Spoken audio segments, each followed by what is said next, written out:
In this video we're going to look at exponential equations of type 2, and I would rather write it as a to the minus x and not as a fraction from 0 to 1. It is all your preference, but this is my preference to do it like this. First of all, you can look at this first page here and see whether you can write down the graphs, and if you can do that, then you can decide whether you want to watch the video, or if you can't, you can watch the video. Make sure that you know how to get to that equations from what you see here. I'm back to my 2 to the minus x, which is this green graph here, and with all its properties. Again, I have a horizontal asymptote y equal to 0. So if I now look at my blue graph, that is minus 2 to the minus x. So first I ignore the plus 1. To get that minus 2 to the minus x, I must reflect. Remember, I'm changing from a positive y here to a negative y. So this broken line, the blue broken line here, is the line y equal to minus 2 to the minus x. So, and then after that I will apply the plus 1 there, moving it 1 unit up. So the blue graph is the reflection. The blue graph is a reflection of the green graph f of x about the x-axis, and then shift it 1 unit up. My domain is all real numbers, but now I must check my range. Remember, the moment I look at minus 2 to the minus x, then my range will be from minus infinity to 0, but now I'm shifting 1 up, so my range will be from negative infinity to plus 1. Let us look at my x-intercept. This happens when y is 0, so I have minus 2 to the minus x plus 1 equal to 0, so that gives me 2 to the minus x equal to 1. Which is equal to 2 to the 0. So then minus x is equal to 0, so x is equal to 0. My y-intercept happens when x is 0, so then I get minus 2 to the minus 0 plus 1. So that gives me again minus 1 plus 1, which is equal to 0. And my horizontal asymptote will happen at, remember, I've shifted 1 unit up, so my horizontal asymptote will happen at y equal to 1. Let us look at the graph. So this is my graph, y equal to 2 to the minus x. This is my graph, y equal to minus 2 to the minus x. So it's just a reflection. You see this distance here equal to that distance there, and the same with this distance here is equal to this distance here. In other words, the distance from the x-axis to C is exactly the same as the distance from the x-axis to F, and the distance from the x-axis to A is exactly the same as the distance from the x-axis to D. That is reflected in the x-axis. So now, if I look at the broken line with respect to the blue solid line, then I see if I take the y-intercept here, then it becomes 0 there, so it's 1 unit up. If I take my f value here, then it's 1 unit up to get the point C. If I take my d value here, which is at negative 2, and I move it 1 unit up, I get to the point G, which is 1 unit up, and that is negative 1. So when you understand the horizontal and vertical shifts of the hyperbola and the parabola, etc., then the exponential function is exactly the same. So you must just ask yourself, am I changing the y value or am I changing an x value? That's the main question that you want to ask whenever you do a question like that. Let us look at this h of x, which is now 3 times 2 to the minus x minus 2. So first of all, the red graph is f of x equal to that, stretched vertically with a factor of 3. That's our b value. Our b value is 3, so it's stretched by a factor of 3 and then shifted 2 units down, because my q value is minus 2, it's negative. So that is my q value. So it shifted 2 units down. My domain is all real numbers, so let us look at the range. First of all, if I just had the first part there, 3 times that, then my range would have been from 0 to infinity. But now I'm moving it 2 units down. So the range will be from negative 2 up to infinity, because I'm moving all the y values 2 units down.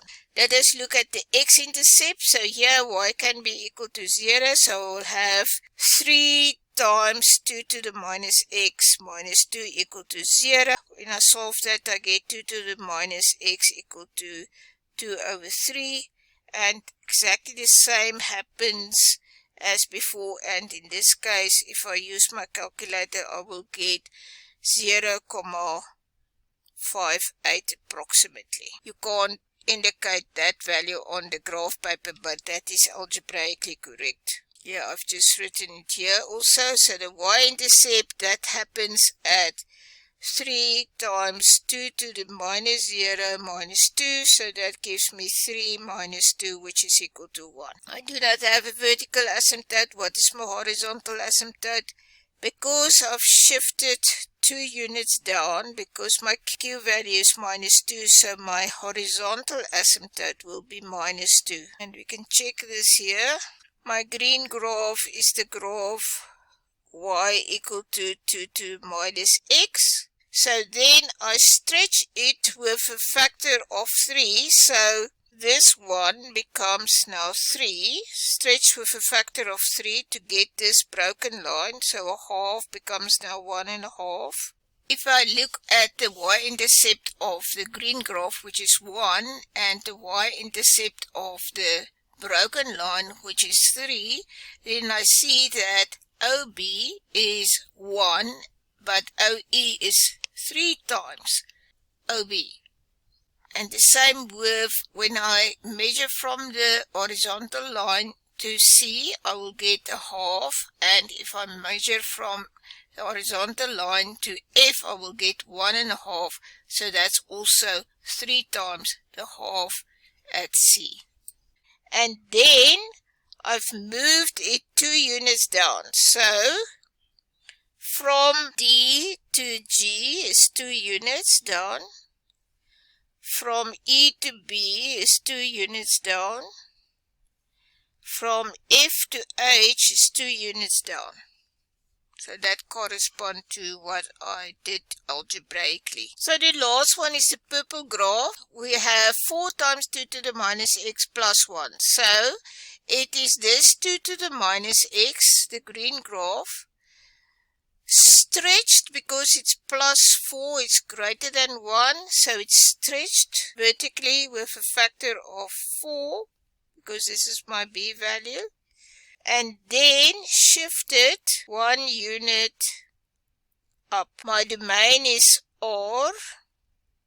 My range, previously for that part there I had a range of 0 to infinity, but now I'm shifting it 1 unit up, so my range will be from 1 to infinity. I said here there's no x-intercept. Let us just check it. Can y be equal to 0? So can we have 4 times 2 to the minus x plus 1 equal to 0? So that means we have 2 to the minus x equal to minus a quarter, and that we cannot have. It's not applicable, so we will not have an x-intercept. And another reason why we won't have an x-intercept, we shifted the whole function 1 unit up, so we're away from the x-axis. The y-intercept, this is where x is 0, so we have 4 times 2 to the minus 0 plus 1. So that gives me 4 plus 1, which is equal to 5. My horizontal asymptote will be my q value, and that is equal to 1, because q is equal to 1. Let us look at the graphs. First of all, the green graph is our mother graph, y equal to 2 to the minus x. And then the broken line is just y equal to 4 times 2 to the minus x. And then the purple graph is y equal to 4 times 2 to the minus x plus another 1. First of all, this graph 4 times 2 to the minus x is the green graph stretched vertically 4 times. So if I look at the value at C, then from the x-axis to C I will get a half, and from the x-axis to D I will get 2. So that means that is 4 times a half, so it's stretched vertically. If I look at the y-intercept, here from 0 to B is 1 unit, and from 0 to 4 is 4 units, and that is my y-intercept of the broken line. So this is a vertical stretch. I can also do it for other points, it's just more difficult to read it off here, the E and F. And so once I've done the vertical stretch, then I've shifted this broken line 1 unit up. So if I look here on the y-intercept, from 4 to 5, that is 1 unit. From D to G is 1 unit. From E to H is 1 unit. And from F to I is 1 unit. So the broken line is now shifted 1 unit up. What I also want you to notice is that since this 4 can be written as 2 to the 2 times 2 to the minus x plus 1, I can rewrite the first part as 2 to the minus x plus 2 plus 1. So that is 2 to the minus x minus 2 plus 1. That means that I have then a p-value of 2, and my p is positive. So the purple graph is the green graph shifted 2 units to the right and 1 unit up. Let us look at the graph to confirm that. I've just erased all our previous shifts. So here it says that if I take a point A at minus 1 and I shift 2 units to the right and then 1 unit up, I will land on G. And if I take a point B here on the green graph and I move 2 units to the right and 1 unit up, I'll land on the purple graph. And if I take the point C and I move 2 units to the right, I get the point F, and then 1 unit up I will get the point I. So that's another way to do it, and